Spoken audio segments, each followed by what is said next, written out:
প্রিয় দেশবাসী, ভাই ও বোনেরা, বিদেশে অবস্থানরত বাংলাদেশি ভাই ও বোনেরা, আসসালামু আলাইকুম রহমতুল্লাহ।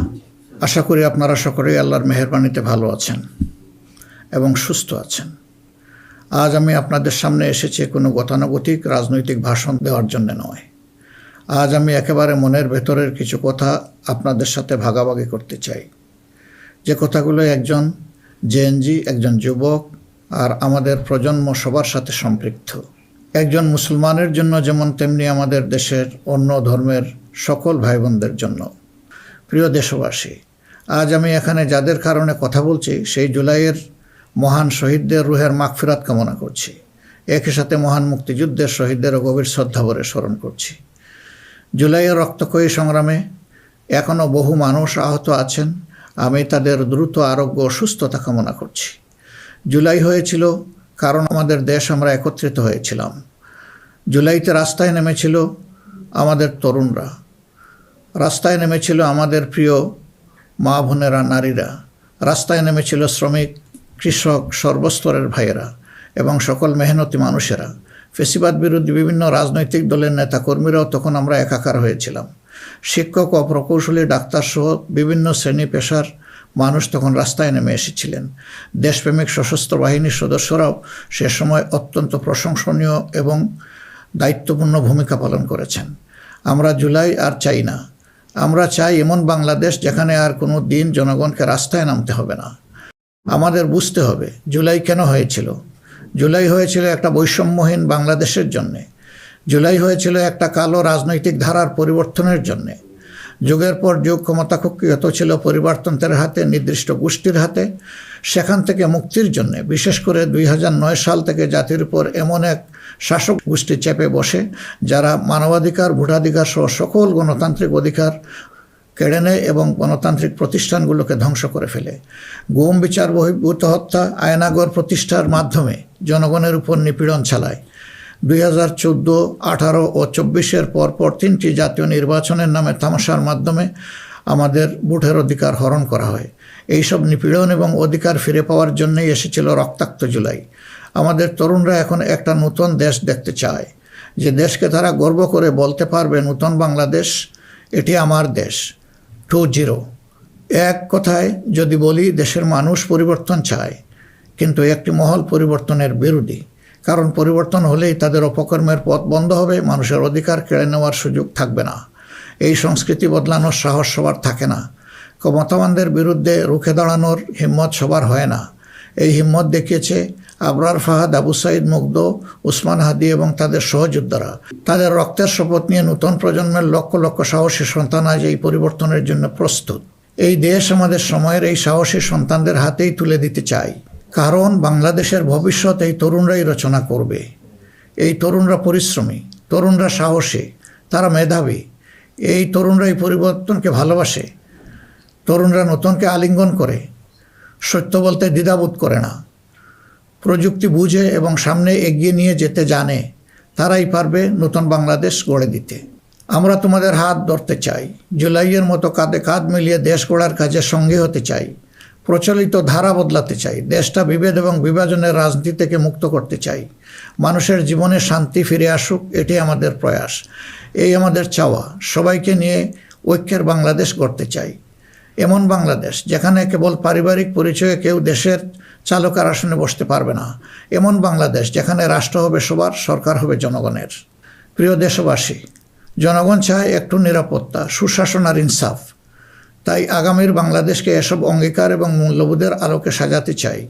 রাষ্ট্রের মৌলিক কিছু সংস্কারের লক্ষ্যে জুলাই বিপ্লব পরবর্তী সরকার কিছু পদক্ষেপ গ্রহণ করেছিল, কিন্তু তা সম্পূর্ণ বাস্তবায়িত হয়নি। এই বাস্তবায়ন সম্ভব হবে আগামীতে যে গণভোট, সেই গণভোটে আমরা যদি আমাদের মূল্যবান ভোট দিয়ে হা বলি, তাহলে সংস্কার প্রক্রিয়া তার পূর্ণতা পাবে ইনশাআল্লাহ। আমরা এই জন্যেই জনগণকে বলবো যে গণভোটে হা বলুন এবং সংস্কারতে আলিঙ্গন করুন। আমাদের সন্তানদের স্বপ্ন পূরণে আপনিও গুরুত্বপূর্ণ অংশীদার হন। নতুন বাংলাদেশের আকাঙ্ক্ষার আলোকে আমাদের পরিকল্পনা, কর্মসূচি, অঙ্গীকার আপনাদের নিকট স্পষ্ট করার চেষ্টা করেছি। বাংলাদেশে আমরাই প্রথম পলিসি সামিটের মাধ্যমে রাষ্ট্র পরিচালনার নীতি কৌশল জনগণের সামনে তুলে ধরেছি। আমাদের নির্বাচনী ইশতেহারে এর প্রতিফলন রয়েছে। এই প্রক্রিয়ায় অনেকেই আমাদেরকে সহযোগিতা করেছেন, তাদের প্রতি আমরা কৃতজ্ঞ। এছাড়াও আমরা সমাজের বিভিন্ন শ্রেণী পেশার মানুষের সাথে কথা বলেছি, বসেছি এবং তাদের মূল্যবান মতামত পরামর্শ আমরা গ্রহণ করেছি। আমরা সুযোগ পেলে মহান আল্লাহর ইচ্ছায়, জনগণের ভালোবাসায় সরকার গঠন করলে প্রথম দিনে ফজরের নামাজ পড়েই আমরা আমাদের পরিকল্পনা বাস্তবায়ন শুরু করব ইনশাআল্লাহ। প্রিয় দেশবাসী, আমাদের শাসক শ্রেণী সরকারি পদে নির্বাচিত হওয়ার পর নিজেদেরকে দেশের মালিক গণ্য করেছে। ফলে রাষ্ট্রীয় সম্পদ, পদ, পদবি, নীতি, প্রতিষ্ঠান সব কিছু ব্যক্তিগত ও দলীয় স্বার্থ হাসিলের উপায় হিসাবে অন্যায়ভাবে ব্যবহার করা হয়েছে। এর ফলে চুরি ও দুর্নীতি, স্বজনপ্রীতির মাধ্যমে প্রতারিত করে জনগণের সম্পদ লুণ্ঠন করা হয়েছে। উন্নয়ন প্রকল্প ব্যক্তিগত ও দলীয় লুণ্ঠনের সিঁড়ি হিসাবে ব্যবহৃত হয়েছে। এই ব্যবস্থার অবসান ঘটানোই আমাদের প্রধান লক্ষ্য। আলহামদুলিল্লাহ, অতীতে জামাতে ইসলামী থেকে যারা জনপ্রতিনিধি হিসাবে সংসদ, সরকার ও স্থানীয় সরকারের দায়িত্ব পালন করেছেন, তারা কেউই দুর্নীতির দায়ে অভিযুক্ত হননি। তারা দক্ষতার সাথে দায়িত্ব পালন করেছেন। আপনারা দেশের মানুষ, তারই সাক্ষী। প্রিয় দেশবাসী, আগামী জাতীয় সংসদ নির্বাচন জাতিকে একটি নতুন স্বপ্নের দিকে নিয়ে যাওয়ার এক মহা সুযোগ হিসাবে এসেছে। যেসব সমস্যা আমরা বিগত দিনে সমাধান করতে পারিনি, যে লুটেরা গোষ্ঠীকে আমরা নিয়ন্ত্রণ করতে পারিনি, সেসব সমস্যার সমাধান এবং লুটেরা গোষ্ঠীর নিয়ন্ত্রণের সুযোগ হচ্ছে আগামী নির্বাচন। তাই জনগণকে ঠিক করতে হবে, আমরা আমাদের নিজেদের জন্যে, আমাদের তরুণ প্রজন্মের জন্যে, আমাদের নারীদের জন্যে, বয়স্ক মানুষের জন্যে, প্রান্তিক জনপদের জন্যে, শ্রমিকের জন্যে, উদ্যোক্তাদের জন্যে কোন বাংলাদেশ চাই। আমাদেরকে প্রশ্ন করতে হবে, আমরা কি সমাজে শৃঙ্খলা প্রতিষ্ঠা করতে চাই? আমরা কি নিয়মনীতি, শান্তির রাষ্ট্র প্রতিষ্ঠা করতে চাই? আমরা কি উন্নত দেশ হতে চাই? আমরা কি শোষণ, জুলুম, দুর্নীতি, চাঁদাবাজ মুক্ত রাষ্ট্র চাই? আমাদেরকে ভাবতে হবে, আমরা কি রাষ্ট্রীয় প্রতিষ্ঠানকে জবাবদিহিতার আওতায় আনতে চাই? যোগ্যতা ও সততাকে সরকারি পদের জন্য মৌলিক শর্ত করতে চাই? আমরা কি আমাদের জাতীয় সক্ষমতা ও সৃজনশীলতা বৃদ্ধি করতে চাই? এসব বিষয়ে যদি আমরা ইতিবাচক পরিবর্তন দেখতে চাই, তাহলে আমাদেরকে আগামী নির্বাচন নিয়ে নৈতিকভাবে ভাবতে হবে। রাজনৈতিকতার ফুলঝুরির বাইরে এসে বাস্তবতার আলোকে সৎ ও দক্ষ নিষ্ঠাবান নেতৃত্ব প্রতিষ্ঠা করতে হবে। প্রিয় ভাই ও বোনেরা, আমরা আমাদের নির্বাচনী ইশতেহারে বলেছি যে আমাদের স্বপ্নের বাংলাদেশ তৈরির জন্য 5টি বিষয়ে হা এবং 5টি বিষয়ে না বলতে হবে। সততা, ঐক্য, ইনসাফ, দক্ষতা ও কর্মসংস্থানকে আমরা হা বলতে বলেছি, কারণ এসব মৌলিক শর্ত ছাড়া বৈষম্যহীন, উন্নত, নৈতিক, মানসম্পন্ন বাংলাদেশ প্রতিষ্ঠা সম্ভব নয়। পাশাপাশি দুর্নীতি, ফ্যাসিবাদ, আধিপত্যবাদ, বেকারত্ব, চাঁদাবাজিকে স্পষ্ট না করতে বলেছি। প্রিয় দেশবাসী, বাংলাদেশ আয়তনে ছোট্ট, কিন্তু জনসংখ্যার দিক থেকে একটি বড় দেশ। এই জনসংখ্যাকে অনেকে সমস্যা হিসেবে বিবেচনা করলেও আমরা মনে করি এটি আল্লাহর নিয়ামত এবং এক বড় সম্পদ। তাই আমাদের জনসংখ্যাকে জনশক্তিতে রূপান্তর করতে হলে নীতি এবং নৈতিকতা ভিত্তিক রাজনীতির বিকল্প নেই। সমাজে নীতি, নৈতিকতা, শৃঙ্খলা, জবাবদিহিতা প্রতিষ্ঠা করা ছাড়া কোনো জাতি এগোতে পারেনি, আমাদের পক্ষে অসম্ভব না। যে সমাজে নারীর মর্যাদা রক্ষা করতে পারে না, সেই সমাজ কখনো সমৃদ্ধ হতে পারে না। আমরা ক্ষমতায় এলে নারীরা কেবল ঘরের ভেতরে নয়, সমাজের মূলধারার নেতৃত্বে থাকবেন সগৌরবে। কর্পোরেট জগৎ থেকে রাজনীতি, সবখানে তাদের মেধার মূল্যায়ন হবে কোনো বৈষম্য ছাড়াই। আমরা এমন এক দেশ গড়ার প্রতিশ্রুতি দিচ্ছি যেখানে কোনো মা, বোনকে, মেয়েকে নিরাপত্তাহীনতায় ভুগতে হবে না। আপনাদের অধিকার রক্ষার লড়াইয়ে আমাদের সঙ্গী হন। একটি উন্নত ও আধুনিক দেশ গড়ার কারিগর হিসাবে আমাদের নির্বাচিত করুন। প্রিয় দেশবাসী, আমরা মনে করি সমাজে ন্যায় বিচার ও ইনসাফ প্রতিষ্ঠা করতে হলে সকলকে মর্যাদা দিতে হবে এবং সকলের মানবাধিকার সুরক্ষা করতে হবে। সকল পরিচয় নির্বিশেষে আমরা অঙ্গীকার ব্যক্ত করছি যে একটি মানবিক উন্নত দেশ গড়ার জন্য দলমত নির্বিশেষে সকলের মান, ইজ্জত, অধিকারের সুরক্ষা দিব ইনশাআল্লাহ। এই বাংলাদেশ মুসলমান, হিন্দু, বৌদ্ধ, খ্রিস্টান সবার। কেউ ভয়ের সংস্কৃতির মধ্যে বাস করবে না। যদি কেউ ধর্মীয় পরিচয়ের ভিত্তিতে আঘাত করার চেষ্টা করে, আমরা অতীতের মতো ভবিষ্যতেও তা প্রতিরোধ করব। প্রিয় দেশবাসী, আমাদের প্রত্যাশার বাংলাদেশ গড়তে হলে 3টি জায়গায় আমাদেরকে বিশেষ গুরুত্ব দিতে হবে। একটি হচ্ছে শিক্ষায় সংস্কার। শিক্ষা হতে হবে নৈতিকতা ভিত্তিক এবং সেটা হতে হবে টেক বেসড। এখনকার দুনিয়া সারাই প্রযুক্তিভিত্তিক শিক্ষার উপর নির্ভরশীল। আমরা সেই শিক্ষা থেকে বঞ্চিত। আমাদের সন্তানদের হাতকে আমরা দক্ষ কারিগরের হাত হিসেবে গড়ে তুলতে চাই এবং তাদের হাতে হাতে আমরা কাজ দিতে চাই। আমরা কোনো বেকার ভাতা তাদেরকে তুলে দিতে চাই না। দ্বিতীয় জায়গাটা হচ্ছে বিচারাঙ্গন। ন্যায় বিচার সমাজের প্রতিষ্ঠা হলেই কেবল আমরা আমাদের প্রত্যাশার বাংলাদেশ গড়তে পারব। অন্যথায় দুঃশাসন এবং দুর্নীতির কণ্ঠ রোধ করা মোটেই সম্ভব হবে না। অতএব বিচার বিভাগকে আমূল ঢেলে সাজাতে হবে। সেখানে অবশ্যই সৎ, দক্ষ এবং কমিটেড যে সমস্ত লোকেরা আছেন তাদেরকেই বিচারের আসনে বসাতে হবে। তৃতীয় জায়গাটা হচ্ছে আমাদের অর্থনীতি। এই ভঙ্গুর অর্থনীতি নিয়ে দেশকে আগানো সম্ভব নয়। সুতরাং অর্থনীতিতে ব্যাপক সংস্কার সাধন করতে হবে। বিশেষ করে ব্যাংকিং সেক্টর এবং অপ্রাতিষ্ঠানিক যে সমস্ত খাত রয়েছে সেই জায়গাগুলোতেও আমাদেরকে প্রাতিষ্ঠানিক ও অপ্রাতিষ্ঠানিক খাতে আমাদেরকে হাত দিতে হবে। আমাদের ব্যবসাকে করতে হবে বিনিয়োগ বান্ধব। বিনিয়োগ বান্ধব হলেই দেশে কর্মসংস্থান তৈরি হবে এবং আমাদের বেকারত্ব দূর হবে। এই তিনটা জায়গায় আমাদের গুরুত্ব দেওয়া ছাড়া কোনো উপায় নেই। আমরা আশা করব দেশবাসী আমাদেরকে তাদের মূল্যবান ভোটের আমানত সমঝে দিয়ে আমাদের দেশকে প্রত্যাশার আলোকে গড়ে তোলার ক্ষেত্রে আমাদেরকে সহযোগিতা করবেন। সম্মানিত উলামায়ে কেরাম, একাধিক ধর্মের এ দেশ মুসলমানগণ সংখ্যাগরিষ্ঠ। তাই মুসলমান হিসাবে এটি আমাদের দায়িত্ব যে সমাজে ন্যায় বিচার ইনসাফ প্রতিষ্ঠা করা এবং সকলকে সুরক্ষা দেওয়া। এগুলো ইসলামের শাশ্বত আদর্শ। সকল মানুষের মৌলিক অধিকার নিশ্চিত করা আমাদের কর্তব্য। আল্লাহ তাআলা স্পষ্টত বলেছেন, ইন্নাল্লাহা ইয়া'মুরুকুম বিল আদলি ওয়াল ইহসান ওয়া ইতা'i যিল কুরবা ওয়া ইয়ানহা আনিল ফাহশাই ওয়াল মুনকারি ওয়াল বাগ। আমাদেরকে স্পষ্টভাবে আল্লাহ এই নির্দেশ দিয়েছেন। এ দায়িত্ব আমরা সকলে মিলেই পালন করব। তাবলিগি জামাত সহ ধর্মীয় মহলের ভাইদের প্রতি আমাদের আহ্বান, আপনারা দিনের জন্য যে মেহনত করছেন, দেশ গড়ার কাজেও আপনারা আমাদের সাথে গুরুত্বপূর্ণ ভূমিকা রাখবেন বলেও আমরা গভীরভাবে বিশ্বাস করি। আমরা অঙ্গীকার করছি ভবিষ্যতে কেউ আপনাদেরকে অন্যায়ভাবে বিভিন্ন বিশেষণের ট্যাগ দিয়ে নির্যাতন করার সুযোগ পাবে না। বিচার বহির্ভূতভাবে আপনাদেরকে আর হত্যা করার দুঃসাহস কেউ দেখাবে না। আমরা জানি অতীতে আপনাদের কোনো মানবাধিকার ছিল না। এ অবস্থার পরিবর্তন ঘটানো হবে নতুন বাংলাদেশের অন্যতম প্রধান লক্ষ্য।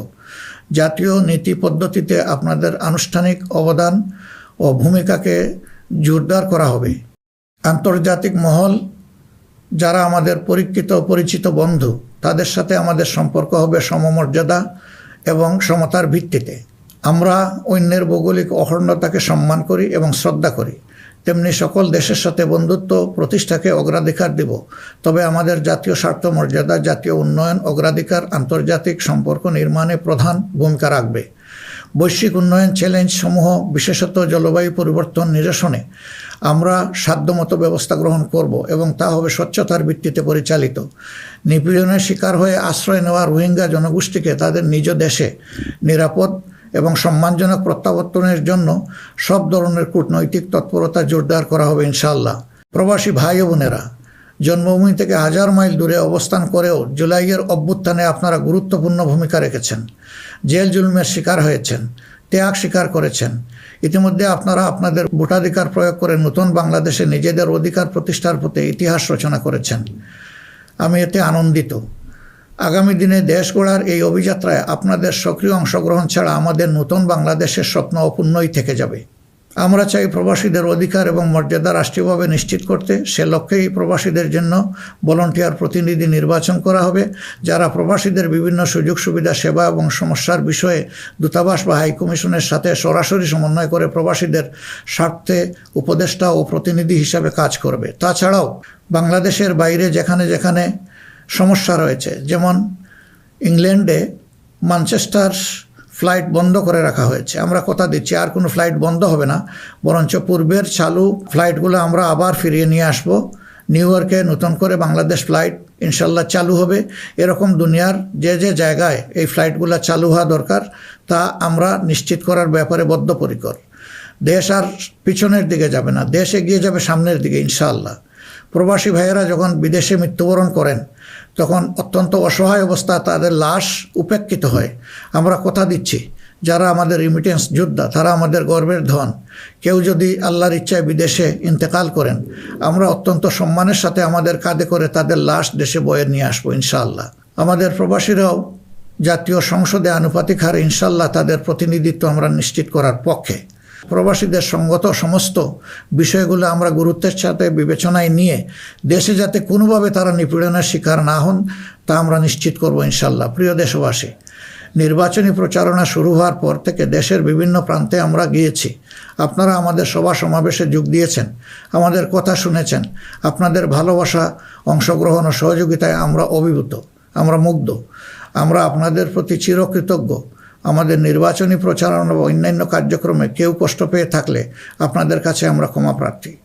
আগামী নির্বাচন সুষ্ঠুভাবে আয়োজন করা সকল রাজনৈতিক দলের নৈতিক দায়িত্ব।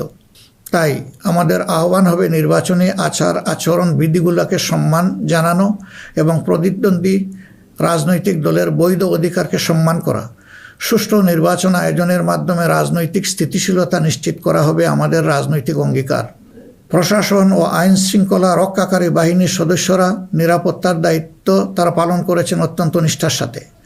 আমাদের সাংবাদিক ভাই এবং বোনেরাও অনেক কষ্ট করে আমাদের বিভিন্ন অনুষ্ঠান কভার করেছেন। আপনাদের প্রতি গভীরভাবে আমরা কৃতজ্ঞ। আপনাদের ঋণ শোধ করতে পারবো না।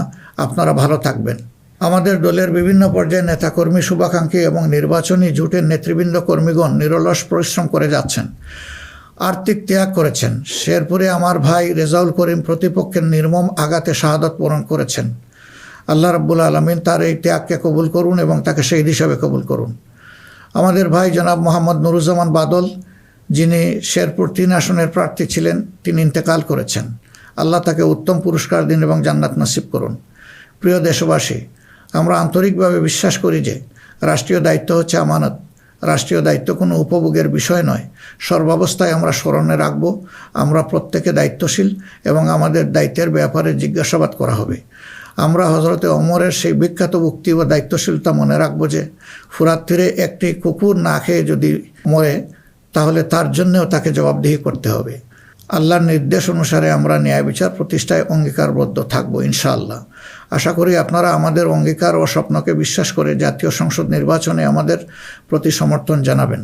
আগামী 12 ফেব্রুয়ারি তারিখে জামাতে ইসলামের প্রার্থীদেরকে দাঁড়িপাল্লা মার্কায় এবং যেসব অঞ্চলে 11 দলীয় অপর প্রার্থী রয়েছেন তাদেরকে আপনারা আপনাদের এলাকায় ইনশাআল্লাহ মূল্যবান ভোট দিয়ে নির্বাচিত করবেন। এই আকুল আবেদন আপনাদের সকলের প্রতি রাখলাম। আল্লাহ পরিবর্তনের এক মহা সুযোগ আমাদেরকে এনে দিয়েছেন। আসুন সেটা কাজে লাগাই। বিগত দিনের রাজনীতি পরিহার করি, একটি নতুন বাংলাদেশ তৈরি করি যেখানে সবাই মান, ইজ্জত ও মর্যাদা নিয়ে বাস করবে। আমরা আমাদের তরুণ সমাজকে সমাজের ককপিটে বসিয়ে দিতে চাই। বাংলাদেশ নামের উড়োজাহাজটি তারাই চালাবে, তারাই হবে ক্যাপ্টেন, তারাই হবে এটার পাইলট। আমরা গিয়ে বসবো প্যাসেঞ্জার সিটে। হে তরুণরা, তোমরা তৈরি হয়ে যাও। এই দেশ তোমাদের জন্যে, এই দেশ তোমাদের হাতেই তুলে দিতে চাই এবং এই দেশ তোমাদের হাতেই মানাবে, এই দেশ তোমাদের হাতেই গড়ে উঠবে। এটি আমাদের একান্ত প্রত্যাশা। বাংলাদেশ জামাতে ইসলামী নিরলসভাবে এই দেশকে গড়ে তোলার জন্য এবং দেশে বিদ্যমান সংকট নিরসনের জন্য সবসময় কাজ করে এসেছে। তা আপনারা সকলেই সাক্ষী। এমনকি আমাদের কষ্টের দিনগুলোতেও আমরা থেমে থাকিনি। আমরা জনগণের সুখ দুঃখ, ব্যথা বেদনার সমান অংশীদার ছিলাম। যেখানেই জনগণ কোনো দুঃখে কষ্টে পড়েছে সেখানেই আমরা গিয়ে তাদের সামনে হাজির হওয়ার চেষ্টা করেছি। আপনারা তখন আমাদেরকে বলতেন, এত কষ্ট বুকে চেপে আপনারা এসেছেন আমাদের কাছে, এ এক আশ্চর্য জিনিস। না, এটা আপনাদের কাছে আশ্চর্য হলেও আমাদের কাছে ছিল এটি আমাদের পবিত্র কর্তব্য এবং দায়িত্ব। কোনো বাধাই আমাদেরকে সেদিন টেকিয়ে রাখতে পারেনি। ইনশাআল্লাহ আগামীতেও কোনো বাধা আমাদেরকে টেকিয়ে রাখতে পারবে না। আমরা আমাদের প্রিয় জনগণের এবং আমরা বিশ্বাস করি আমাদের জনগণ আমাদেরকে ভালোবাসে। জনগণের এই ভালোবাসায় আমরা অভিভূত এবং আমরা পূর্ণ আস্থা রাখি আমাদের জনগণের রায়ের প্রতি। আপনাদের সকলকে আজকের এই পর্যায়ে এসে আরেকবার আমি আহ্বান জানাবো, আসুন একটু নতুন বাংলাদেশ, তরুণদের প্রত্যাশার বাংলাদেশ, জিএনজির জন্য আগামী বাংলাদেশ, আমাদের নারী সমাজের জন্য একটা নিরাপদ এবং সম্মানের বাংলাদেশ গড়ে তোলার জন্যে আমরা সবাই আগামী 12 তারিখ দাঁড়িপাল্লা এবং জোটের অপরাপর মার্কা যেখানে যেটা আছে তাতে ভোট দিয়ে 11 দলীয় প্রার্থীদেরকে নির্বাচন করি। তাহলে ইনশাআল্লাহ প্রত্যাশার একটি দেশ আমরা খুঁজে পাবো, একটু নতুন বাংলাদেশ পাবো। আমরা বিশ্বাস করি জনগণ পরিবর্তন চায়, সেই পরিবর্তন জন্যই আমাদের এই আহ্বান। এই পরিবর্তন আমাদের হাতেই ইনশাআল্লাহ মানাবে, অন্য কারো হাতে নয়। দৃশ্য তো এটা আপনারা বুঝতেই পারছেন। আল্লাহ হাফিজ। বাংলাদেশ জিন্দাবাদ। বাংলাদেশ জামাত ইসলামী জিন্দাবাদ। 11 দলীয় নির্বাচনী ঐক্য জিন্দাবাদ।